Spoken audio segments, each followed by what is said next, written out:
नमस्कार साथियों। आज भारत के लिए एक बहुत कठिन दिन रहा।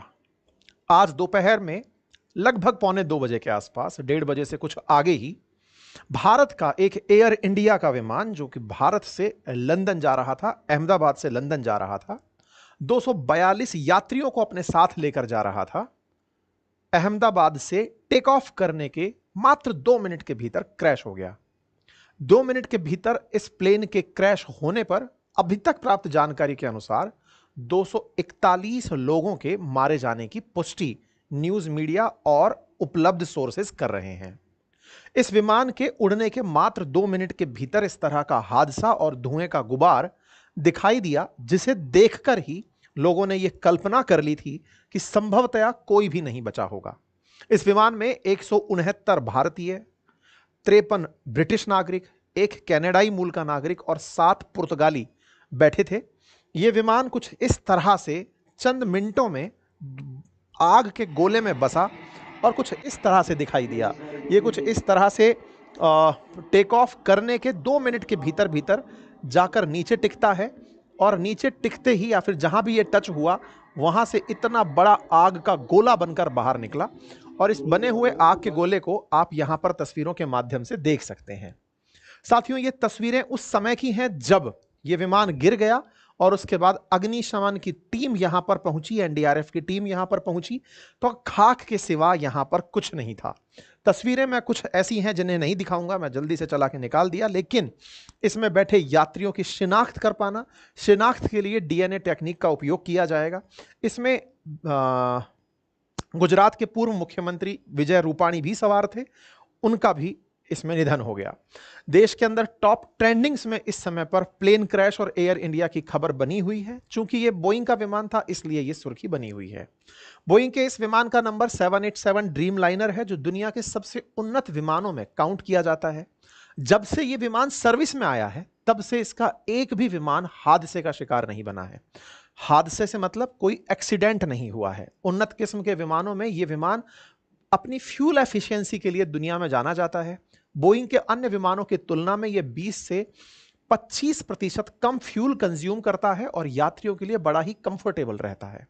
इस विमान में हादसे से आज बोइंग के शेयरों में भी गिरावट देखी गई। लगभग 5% बोइंग कंपनी के शेयर मार्केट में गिरावट दर्ज की गई। इन यात्रियों में से 242 में से एक यात्री के बचने की खबर है, जो कि सीट नंबर 11A पर बैठा हुआ था। ये एक ब्रिटिश मतलब भारतीय मूल का ब्रिटिश नागरिक है। नाम इनका रमेश विश्वास बताया गया है। ये यहां पर बच गए। इनके बचने के बारे में कहा जा रहा है कि ये प्लेन से निकल कैसे गए, ये अपने आप में एक जांच का विषय बन रहा है। 11A नंबर सीट पे बैठे हुए रमेश विश्व कुमार प्लेन मात्र 2 मिनट के अंदर ही क्रैश कर रहा है और 11A पर बैठा हुआ व्यक्ति सुरक्षित कूद कर बच रहा है। यह अपने आप में काफी सारे प्रश्न खड़े करता है। यह सूचना जैसे ही आई थी, हमने आपके साथ अंकित इंस्पायर इंडिया पर एक तत्काल प्रभाव से सूचना के रूप में साझा जरूर कर दी थी। डिटेल्स के लिए हम अब तक आपके सामने इंतजार कर रहे थे कि एक बार डिटेल्स आ जाएं, क्या हुआ कैसे हुआ वो बताएंगे।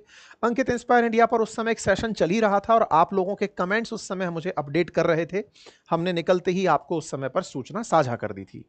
साथियों, एयर इंडिया की तरफ से जानकारी दी गई कि इसमें 169 इंडियन नेशनल्स, 53 ब्रिटिश नेशनल्स, एक कैनेडियन और 7 पुर्तगाली नागरिक सवार थे। यह विमान 1:38 पर अहमदाबाद के एयरपोर्ट से रवाना होता है और 1:40 पर क्रैश हो जाता है। यह विमान जहां क्रैश हुआ वो साइट एयरपोर्ट से कुछ ही दूरी पर है, 15 किलोमीटर की दूरी पर उसे बताया जा रहा है। यह यहां से उड़कर के लंदन जा रहा था, जहां की दूरी 6700 किलोमीटर है। इसे यह दूरी 9 घंटे 15 मिनट में तय करनी थी। अपनी ऊंचाई से मात्र 625 फीट ही उठा था और जाते ही ये तुरंत कोलैप्स कर गया, नीचे गिर गया। इस विमान के गिरने की जो तस्वीरें हैं वो इस समय मतलब इस तरीके से लोगों को हदप्रद और हैरान कर रही हैं। समझने पर, यह समझाने पर, विश्वास करने से, अभी जिस तरह के आप लोग सोशल मीडिया पर मैसेज देख रहे हैं, भारत में एक प्रकार का सेंटीमेंट इस समय बहुत तेजी से स्टेटस मैसेजेस पर आ रहा है कि आफ्टर ऑल इंसान जाए तो जाए कहां। कहीं पर स्टैम्पिड हो जा रहा है, जिस तरह से अभी आरसीबी के केस में हुआ, बेंगलोर के अंदर स्टैम्पिड हो गया, लोग खुशियों में शामिल होने गए थे, वहां दुर्घटना हो गई, धार्मिक यात्राओं पर गए, वहां दुर्घटनाएं हो जा रही हैं। अभी कश्मीर में जब हमारे पर्यटक गए, वहां पर आतंकवादी घटना हो गई। लोग यहां से बाहर गर्मी की छुट्टियां मनाने या फिर अपने ट्रेवल काम से विदेश जा रहे हैं फ्लाइट में, वहां दुर्घटना हो गई। लोगों को एक साथ इतने सारे सदमे इतने कम समय में जो मिल रहे हैं, इससे थोड़ी सी निराशा पनप रही है। निराशा इस बात की कि कुछ मतलब आप अपने परिवार में भी और हो सकता है सर्कल में भी ऐसे लोगों को बोलते हुए पा जाएं कि जीवन का कोई भरोसा नहीं है। निराशावादी थॉट और निराशावाद के साथ साथ ये थॉट कि कुछ भी नहीं पता है, जितना जीना है जी लो, अति आशावादी वाली जो थॉट है, ये दोनों आज के समय पर लोगों के रिएक्शंस में सबसे ज्यादा देखी जा रही हैं। हो सकता है आपने भी कुछ ऐसे ही मैसेजेस आपके पास देखे हों आसपास के लोगों के साथ, क्योंकि जब व्यक्ति अत्यधिक कष्ट में होता है या ऐसा कष्ट जिसे वो डिफाइन नहीं कर पा रहा होता है, उस डिफाइन ना किए जाने वाले कष्ट को वो यही कहकर काट रहा होता है। इस घटना ने लगभग हर उस व्यक्ति को छू लिया जो कभी भी अपने घर से कहीं बाहर जाने की सोचता होगा। इस घटना ने इस अनप्रिडिक्टेबिलिटी को बहुत ऊंचाई दे दी कि जीवन में कुछ नहीं पता है, कब जीवन खाक हो जाए, कब राख हो जाए। इस तरह के जो दृश्य थे जिसमें हर कुछ चीज आपको धुएं में उभरती हुई दिखी, जीवन के प्रति एक निराशा का भाव ये घटना लोगों के अंदर पैदा कर गई। खैर, फिलहाल के लिए ये जो तस्वीरें हैं ये बताने के लिए पर्याप्त हैं कि जो इसमें सवार थे उनके साथ अंत में क्या हुआ होगा। आप सोच करके भी मतलब अंदर से हृदय टूट रहा है विचार करने से भी कि यहाँ जो ये राख है ये केवल विमान की नहीं, इसमें बैठे ना जाने कितने मासूमों की है जिन्हें ये नहीं पता था कि अगले 2 मिनट बाद क्या होना है। इनके जाते समय इनको जो छोड़ने आए थे लोग, संभवतः वो भी अपने घर नहीं पहुंचे होंगे, उससे पहले इस दुर्घटना की खबर आ गई होगी। जिन्होंने इंतजार करना था किसी का कि जब वो लंदन पहुंचेंगे उन्हें रिसीव करेंगे, उनके साथ क्या हुआ होगा, ये सब कल्पनाएं लोगों के मन में बहुत गहरा और निराशावादी व्यवहार उत्पन्न कर रही हैं। एक तस्वीर आई जो अपने आप में बताने के लिए पर्याप्त है। 1:38 पर यह एयरपोर्ट के स्क्रीन पर लगा हुआ कैमरा है, एयरपोर्ट में लगा हुआ कैमरा है। यह विमान बढ़िया से यहां से टेक ऑफ कर रहा है, आप इसे टेक ऑफ करते हुए देख रहे हैं। और 1:38 के आसपास यह विमान जब यहां से उड़ रहा है और उड़ने के बाद जैसे जैसे स्पीड पकड़ के थोड़ा हाइट पर जा रहा है, थोड़ी ही देर में फिर ये नीचे की तरफ आता हुआ दिखाई देने लगता है। ऐसा लग रहा है कि ये दोबारा लैंडिंग का प्रयास कर रहा है। आप में से बहुत सारे साथी इस दृश्य से अपने आप को रिलेट कर सकते हैं कि जब हम कई बार अपनी तरफ से हवाई जहाज बनाकर उड़ाते थे, ये कुछ वैसा दृश्य था कि यह विमान उठा और उठ करके उठने का प्रयास तमाम किया, लेकिन बस उठ नहीं पाया। और इसके ना उठ पाने के बाद ये जमीन पर जा गिरा और जा गिरने के बाद कुछ इस तरह से आग का गुबार निकल आया। इस आग के गुबार से लगा एक बार के लिए कि ये कोई बम सा फटा है। इस दृश्य को जो भी देख रहा है वो समय के महत्व को और समय के ऊपर जो चिंतन है उसे बहुत गहराई से समझ रहा है। जिस तरह का हादसा हुआ उससे एक और तथ्य जुड़ा है और वो ये है कि ये विमान जहां गिरा वो एक रिहायशी इलाका था। असल में वो एक मेडिकल कॉलेज था और उस मेडिकल कॉलेज के अंदर ये हॉस्टल का सीन है जहां जाकर ये गिरा। वहां पर रेजिडेंट डॉक्टर रहा करते थे। रेजिडेंट्स के इस हॉस्टल में जहां जाकर ये गिरा, वहां पर लगभग 50-60 रेजिडेंट डॉक्टर उस समय खाना खा रहे थे। अभी उनके बारे में कोई भी जानकारी प्रॉपर नहीं आई है। कुछ मीडिया रिपोर्ट्स का कहना है शायद वो डॉक्टर्स भी इस दुर्घटना के बाद ना बचे हों। हालांकि इस बात को अभी हम क्लेम नहीं कर रहे हैं। प्रशासन जब तक जानकारी नहीं दे देता तब तक हम उनकी शुभकामनाएं ही प्रेषित करते हैं, वो सब सुरक्षित हों ऐसी हम कल्पना करते हैं। उसके बाद अफरा तफरी और हॉस्पिटल के अंदर का जो ये दृश्य है, हॉस्टल के बाहर का जो ये दृश्य है, जो ये बताने के लिए पर्याप्त है कि ये जहां गिरा वहां जो भी रहा होगा संभवतया वो आग में उस घुटन में बच नहीं पाया होगा। आग के बाद जो बचा हुआ मलबा है या फिर इसके बाद जो उठी हुई राख है वो यहाँ पर दृश्य में दिखाई दे रही है। यहाँ के दृश्य अपने आप में ये बताने के लिए पर्याप्त हैं कि यह मलबा कितना भीषण तरीके से कन्वर्ट हुआ है। दो बड़े सवाल यहाँ पर उत्पन्न हो रहे हैं। ये विमान जब क्रैश हुआ है तो इस विमान के क्रैश होने के बाद में इतना भारी भरकम विमान और कचरा बिल्कुल ऐसे जैसे प्लास्टिक का कचरा बन गया हो, ऐसा कचरा बनकर कूड़ा सा बनकर के दिखाई दे रहा है। इतना बड़ा विमान इस तरह के मलबे में कैसे कन्वर्ट हुआ? तो मैं यहां पर एक तथ्यात्मक जानकारी आपको दे देता हूं। यह विमान बहुत हल्के विमानों में कंसीडर किया जाता है। इसके अंदर फ्यूल एफिशिएंसी यानी कि ईंधन के प्रति जो इसके अंदर भाव है कि ये 20% ज्यादा एफिशिएंट है। ये बिल्कुल ऐसे है जैसे आप फोर्ड की कार वर्सेस मारुति को जब कंपेयर करते हैं तो आप पाते हैं कि फोर्ड की कारों के मुकाबले मारुति कार, मतलब स्विफ्ट का कंपैरिजन फोर्ड फिगो जैसी कार से करते हैं तो पाते हैं 200 किलो वजन कम है तो उसकी एफिशिएंसी, फ्यूल एफिशिएंसी स्विफ्ट की ज्यादा आती थी। एग्जैक्टली ये भी वजन के पैमाने पर ऐसा ही था। ये और विमानों से लाइट वेट होने के कारण फ्यूल एफिशिएंट ज्यादा था। ये इतना ज्यादा फ्यूल एफिशिएंट था कि एक बार में लगभग 1.25 लाख लीटर के आसपास इसके अंदर जो तेल भरा जाता था उससे ये 14,000 किलोमीटर की यात्रा कर पाता था। और 14,000 किलोमीटर की यात्रा से ये एक ही बार में न्यूयॉर्क या टोक्यो जैसे शहर में सीधा लैंड हो सकता था। मतलब इसकी फ्यूल एफिशिएंसी इसे 20% ज्यादा फ्यूल एफिशिएंट बनाने के कारण लंबी यात्राओं पर ले जाती थी। अब ये फ्यूल एफिशिएंट क्यों था? हल्का था। हल्का क्यों था? क्योंकि ये कार्बन फाइबर से बना हुआ था। इसके अंदर का अधिकांश मटेरियल जो था वो कार्बन फाइबर से था, जो इसे लाइट वेट बनाता था। और वही कार्बन जो कोयले में होता है, मतलब कार्बन के अपर रूप हैं, एलोट्रॉप्स हैं, उनमें से कार्बन फाइबर यहां कुछ इस तरह से मलबे के अंदर राख में तब्दील हुआ दिखाई दिया। बाहर का जो कैबिनेट है वो भले ही यहां पर ढांचे के रूप में दिखाई दिया हो, अंदर यहां से कुछ नहीं बचा। कुछ बचा है तो यहां पर उसका लोगो वाला टेल बचा है, कुछ बचा है तो उसके पीछे की वो दुना, मतलब जहां से इसका पीछे का जो हिस्सा होता है वो यहां पर बचा हुआ दिखा है। कुछ इस तरह के दृश्य बाद में दिखाई दिए। कल्पना वालों ने सब अपनी अपनी कल्पनाएं की, लेकिन इस बीच में कुछ प्रश्न यहां पर लोगों ने अपने तरह से बनाने शुरू किए। आगे का हिस्सा पूरी तरह मलबे में कन्वर्ट हो गया, लेकिन कुछ चीजें जो एज इट इज रह गई, उनमें से जैसे इसकी जो टेल है, जहां से पीछे का जो हिस्सा रहता है, वो अनबर्न्ड पीछे की तरफ टका हुआ हॉस्टल में दिखाई दिया। साथ में जो इसके पहिए हैं, जिसको लैंडिंग गियर बोलते हैं, जहां से वो रुककर चलता है, वो इस तरह से फंसे हुए दिखाई दिए। जनरली जब फ्लाइट टेक ऑफ कर जाती है तो फ्लाइट के टेक ऑफ करते ही, उठते ही इन व्हील्स को अंदर ले लिया जाता है और उतरते समय इन्हें बाहर निकाला जाता है। इनमें खराबी होना कई बार विमान की इमरजेंसी लैंडिंग के लिए माना जाता है।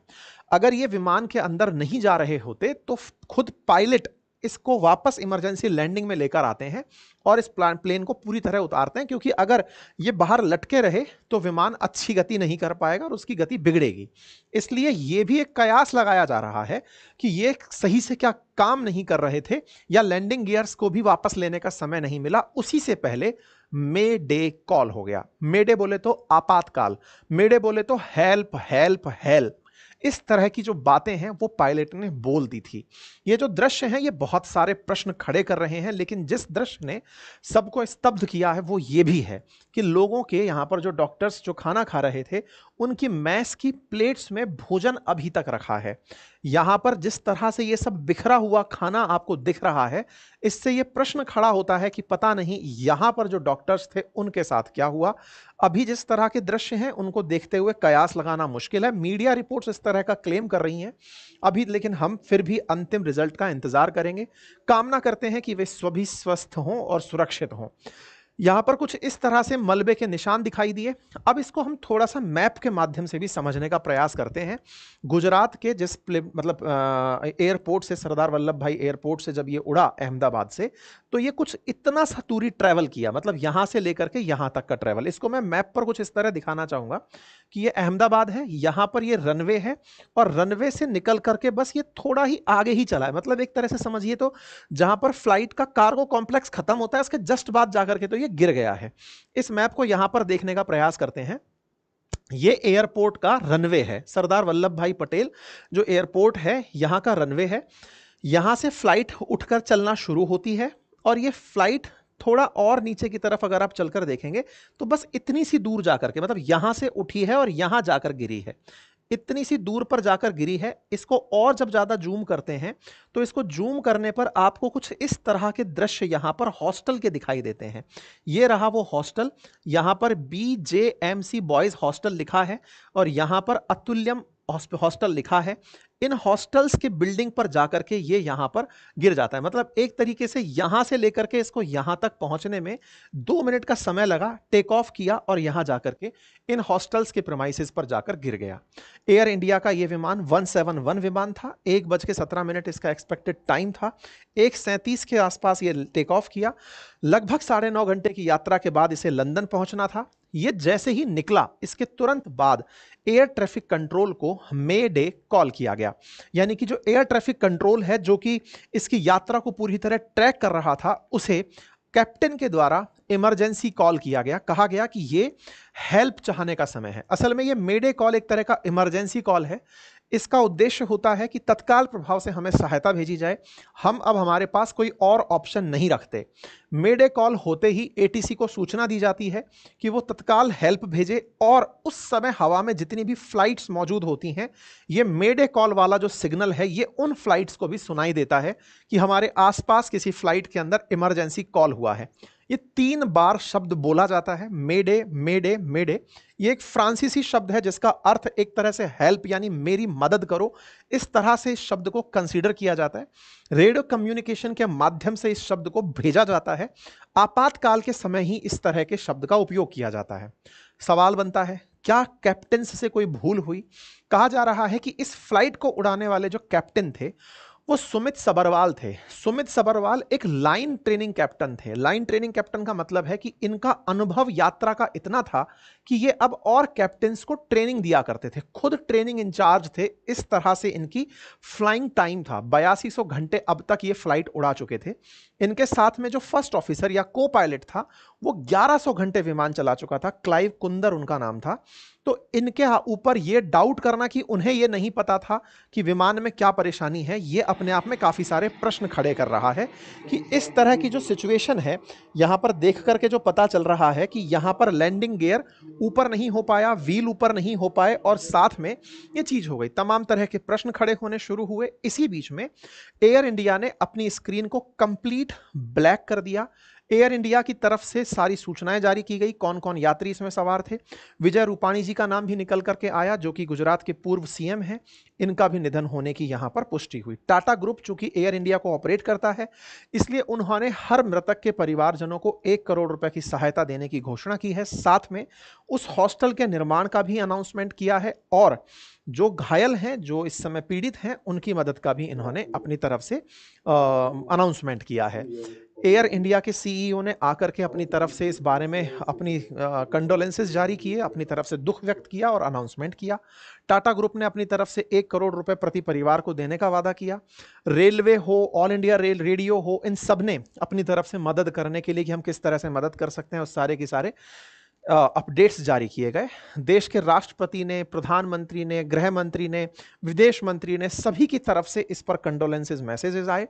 साथ में विपक्ष की तरफ से राहुल गांधी जी, ममता बनर्जी जी, अरविंद केजरीवाल जी, अखिलेश जी, तेजस्वी जी, सभी नेताओं के अपनी तरफ से इस घटना पर बयान आए। भारत के विदेश मंत्रालय का भी तत्काल प्रभाव से इस पर बयान आया।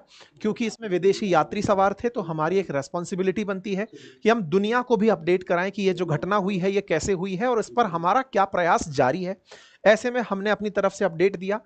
यूक्रेन की तरफ से, फ्रांस की तरफ से, सभी तरफ से हमारे पास, मतलब ईयू की तरफ से, सभी की तरफ से कंडोलेंसेस मैसेजेस आए। सिंगापुर की तरफ से मैसेज आए, यूके की तरफ से मैसेज आए। सभी जितने भी बड़े राष्ट्र हैं उनकी तरफ से। चूंकि यूके के 53 यात्री सवार थे तो उनकी संसद के अंदर उनके विदेश मंत्री ने अपनी संसद को इस बारे में जानकारी दी कि ऐसे एक दुर्घटना हुई है और उसके अंदर हमारे इतने नागरिक शामिल थे। जो यहाँ के किंग हैं ब्रिटेन के, उनके द्वारा कंडोलेंसेस मैसेजेस आए। पुतिन जी का मतलब अपने पास मैसेज आया, अजरबैजान से, यहाँ सब तरह से जितने भी हमारे देश हैं, साथ में सहयोगी राष्ट्र हैं, सबके कंडोलेंस मैसेज यहाँ पर आकर के पहुंचे और भारत के साथ सबने सॉलिडरिटी शो की। क्योंकि ये हादसा ही ऐसा है जिसको सुनेगा, क्योंकि ये हर व्यक्ति को सोचने पर मतलब मजबूर करता है। ऐसा नहीं है कि ये भारत के साथ घटित हुआ, ये फ्लाइट्स हैं दुनिया भर में, आजकल यात्राएं सब इन्हीं से हो रही हैं। अंतर्राष्ट्रीय उड़ानों में प्राथमिक रूप से इसका उपयोग किया जा रहा है। ऐसे में सबके लिए एक चिंता का और सोचने का विषय होता है। अब ऐसे में लंदन के मतलब यात्री जो यहाँ जा रहे थे उनका क्रैश होना अपने आप में एक बड़ी न्यूज़ बनता है। सब तरफ अंतर्राष्ट्रीय मीडिया में ये न्यूज़ कवर होना शुरू हो गई कि ये दुर्घटना हुई है। अंतर्राष्ट्रीय अखबारों ने इसे कवर किया कि एक दुर्घटना हो चुकी है। इसके बाद में देश के गृह मंत्री का मौके पर मुआयना होता है, उनकी तरफ से प्रेस कॉन्फ्रेंस की जाती है, सारी बातें आती हैं। लेकिन एक वीडियो इस समय और ट्रेंड में आता है और वो ये है कि एक सवारी जिसने थोड़ी देर पहले ही, यानी कि जैसे आज ये फ्लाइट जाने वाली है, कल वो इससे ही यात्रा करके आया था, उस व्यक्ति ने इस फ्लाइट के अंदर का एक वीडियो बनाया था और वो बता रहा था कि इस फ्लाइट में कुछ गड़बड़ है। गड़बड़ वो बता रहा था कि इसके अंदर एसी सही से नहीं चल रहा है। ये बता रहा है कि यहाँ की स्क्रीन काम नहीं कर रही हैं, मतलब फ्लाइट के अंदर जो यहाँ पर लगे हुए बटन हैं वो भी सही से काम नहीं कर रहे हैं। और वो व्यक्ति अपनी तरफ से ये ट्वीट डाल करके सबको टैग कर दिया और कहा कि ये फ्लाइट जिसमें मैं बैठा हूँ, इस फ्लाइट के अंदर सर्विसेज सही से नहीं चल रही हैं। इस हादसे के बाद इस व्यक्ति का ये ट्वीट वायरल हो गया कि भाई इसका मतलब उस फ्लाइट में कोई और गड़बड़ भी थी, ऐसा यात्रियों को लग रहा है। खैर, इस बारे में यात्रियों के साथ साथ जो और लोग ट्रैवल करने वाले हैं उनका कहना था कि ये नॉर्मल गड़बड़ है, एसी ना चलना, ये ना होना, ये सब गाड़ी बैठते ही सबको गर्मी लगती है एंड ऑल, तमाम तरह की बातें, सब तरह के इसमें काउंटर आर्ग्यूमेंट आ रहे हैं। लेकिन हाँ, इसके बारे में एक दिन पहले का एक वीडियो जो है वो वायरल इस समय हो रहा है। ये जो विमान था जिसका नाम 7878 था, ड्रीम लाइनर विमान, ये पुराना जो बोइंग का 767 जो विमान था उसको रिप्लेस करने के लिए लाया गया था, ड्रीम लाइनर विमान था। इसकी जो फ्यूल कैपेसिटी है वो 1.25 लीटर तेल के साथ उड़ने की है और यही जो तेल है यही इसमें आग लगने का बड़ा कारण बताया जा रहा है। असल में ये विमान 1.25 लीटर तेल लेकर 1000 किलोमीटर, लगभग 950 किलोमीटर प्रति घंटे की रफ्तार से उड़ सकता है। जब यह विमान उड़ता है तो इस विमान के लिए आवश्यक फ्यूल भी साथ लिया जाता है, क्योंकि इतना देर तक अगर 1.25 लीटर के साथ ये उड़ रहा है और उड़ करके इसे यात्रा करनी है 1000 किलोमीटर प्रति घंटे की रफ्तार से और लगभग 14,000 किलोमीटर तक का ये एक बार में सफर कर सकता है, तो पूरी तरह से फ्यूल इसके विंग्स में भरा हुआ है। अब उस फ्यूल के साथ इसे अगले यात्रा करनी है, 14 घंटे तक की यात्रा का इसमें फ्यूल है। उड़ते ही इसको पता चल गया कुछ गड़बड़ है, जैसे ही धाम हुआ इसके उसी फ्यूल ने इसको अग्नि समाधि दिला दी। मतलब जो इतना ज्यादा तेल था इसके अंदर वही इसके जलने का बड़ा कारण बना। मतलब इसके अंदर जो आग का गुब्बारा सा उठा वो टैंकर फटने के जैसा था कि पूरा पूरा टैंकर ही फट गया। इस तरीके से ये फटा। इस विमान की कीमत लगभग 2,25,000 करोड़ रुपए है। इस तरह का ये विमान है। ये विमान बोइंग ने 2003 में बनाया था। लोगों से पूछकर 5 लाख लोगों से वोट डलवाकर इसका नाम ड्रीम लाइनर रखा था। 2009 में ये चलना शुरू हुआ। 15 साल के इतिहास में आज तक कभी फेल नहीं मारा। इस तरह से ये विमान अपने आप में अपनी क्षमताओं के लिए जाना जाता है। कहा जाता है कि ये 200 से 250 यात्रियों को बढ़िया से ले जाकर 14,000 किलोमीटर तक की यात्रा, चाहे न्यूयॉर्क की हो चाहे टोक्यो की हो, एक ही राउंड में कराने में कामयाब है। दिल्ली, न्यूयॉर्क और मुंबई, लंदन रूट पर जनरली ये चलता है। इसका मटेरियल बहुत हल्का कार्बन फाइबर मटेरियल लगा है, बड़ी खिड़कियां हैं, कंफर्ट और विमानों से ज्यादा है, एलईडी लाइटिंग, बड़े बिन्स, यानी कि इस फ्लाइट के अंदर कोई कमी नहीं थी। इस तरह की जानकारी निकल कर आ रही है। ये फ्लाइट उन्नत किस्म की फ्लाइट, मतलब पुराने जितने भी हादसे हैं उनमें ड्रीम लाइनर का कहीं नाम नहीं है। ऐसे में इसके इंजन की, इसके एंटरटेनमेंट, सिटिंग कैपेसिटी की चर्चाएं इस समय हो रही हैं कि फ्लाइट के पार्ट पर गड़बड़ नहीं थी तो फिर गड़बड़ कहां थी। इतना एफिशिएंट विमान जो अपनी फ्यूल एफिशिएंसी लगभग 20% सीधा सीधा कम करता है, तो यह विमान कहां गलती कर गया। कहा जाता है कि एक बार 2013 में इसके 2 ड्रीम लाइनर्स के अंदर लिथियम आयन बैटरी में आग लग गई थी। तो पूरी दुनिया में जितने भी ड्रीम लाइनर्स थे सभी को ग्राउंडेड करके 3 महीने तक बोइंग ने सबकी बैटरियों को इंसुलेट किया कि किसी भी तरह से कोई भी हादसा ना हो। उन बैटरियों को सुरक्षित करने के बाद ही ड्रीम लाइनर्स को फिर से उड़ाया गया था। तो 2013 का लिथियम आयन से जो इनका बैटरी कनेक्शन था उसने जरूर लोगों का ध्यान आकर्षित किया था। लगातार कुछ लोग ये जरूर कह रहे थे कि इसमें कुछ कमियां ऐसी हैं जो इसके अंदर डिवास्टेटिंग असर लेकर आ सकती हैं, लेकिन ऐसा अभी तक हुआ नहीं था। लेकिन अब हुआ, तो अब लोग इस पर कयास लगा रहे हैं कि ऐसा क्या हो सकता है। कुछ लोगों का मानना क्या है कि कई बार जब फ्लाइट उड़ती है तो अपने साथ में सामान लेकर उड़ती है। अच्छा, जब आप लंबी यात्राओं पर होते हैं तो अपने साथ कैबिन बैगेज लेकर चल रहे होते हैं। 250 यात्री हैं, 1.25 लीटर तेल भरा हुआ है, सभी यात्री कम से कम 20-50 किलो जो भी वजन अपने साथ यात्रा में ले जाना चाहते हैं वो वजन होता है। वो वजन इसके अंदर भरकर चल रहा होता है। फिर कुछ कार्गो का सामान भी इसमें रखा होता है। होता ये है, मतलब जिस तरह का अभी जो विमान के जो जानकार हैं, यात्री जो एक्सपर्ट हैं वो बता रहे हैं, अभी इसकी तो जांच होगी तब पता चलेगा, लेकिन कयास इस बात के लग रहे हैं कि इसके अंदर वजन को सही तरीके से मैनेज नहीं किया गया, यानी कि वजन आगे की तरफ ज्यादा भर दिया गया होगा, पीछे की तरफ कम भर दिया होगा, या उल्टा हो गया होगा। तो वजन को, हालांकि सिस्टम इस तरह से गाड़ी में लगे होते हैं, फाइट में लगे होते हैं कि उन्हें पूरा पता होता है कि कहां कैसे है, लेकिन कहीं ना कहीं उस पार्ट पर फेलियर इनको हुआ है। दूसरा, लैंडिंग गियर को लेकर के बात चल रही है कि लैंडिंग गियर उठा नहीं था, इस चक्कर में फ्लाइट बढ़िया से टेक ऑफ नहीं कर पाई, और वो लैंडिंग गियर लास्ट तक इसका लटका हुआ दिखा। टेक्निकली इसे ऊपर हो जाना चाहिए था। मतलब जनरली जैसे ही ये ऊपर उठता है, तुरंत प्रभाव से इसको अपने लैंडिंग गियर अंदर करने होते हैं। ये देखिए आप यहां पर अंदर होते हुए फ्लाइट के कुछ ही सेकंड्स में लैंडिंग गियर्स को घुसते हुए यहां देख सकते हैं। वहीं दूसरी ओर अगर आप इस फ्लाइट को देख रहे हैं तो इसके लैंडिंग गियर्स यहां पर लटके हुए अभी तक दिख रहे हैं। मतलब एक बार के लिए आप इस फ्लाइट को देखें, ये जब उड़ रही है तो उड़ते समय इसके जो ये व्हील्स हैं जिनसे इसे लैंड करना होता है, ये कुछ ही सेकंड में, मतलब ये उठी है और उठते ही कुछ ही सेकंड में, फ्रैक्शन ऑफ सेकंड्स में अपने व्हील्स को अंदर करती हुई दिख रही है। वहीं ये विमान जब हादसे का शिकार भी हो गया है तो भी इसके पहिए खुले हुए हैं। कहा जा रहा है कि शायद वहां पर कोई दिक्कत हुई हो, लेकिन फिर भी इन सभी प्रश्नों पर जांच होना बाकी है। जो हमारे मंत्री हैं, मतलब उन्होंने इस पर खेद व्यक्त करते हुए बताया कि ये बात उनके लिए भी दुखद है। सभी बातें हैं। बोइंग के अंदर इस समय पर मार्केट प्राइस के अंदर क्रैश देखा गया है।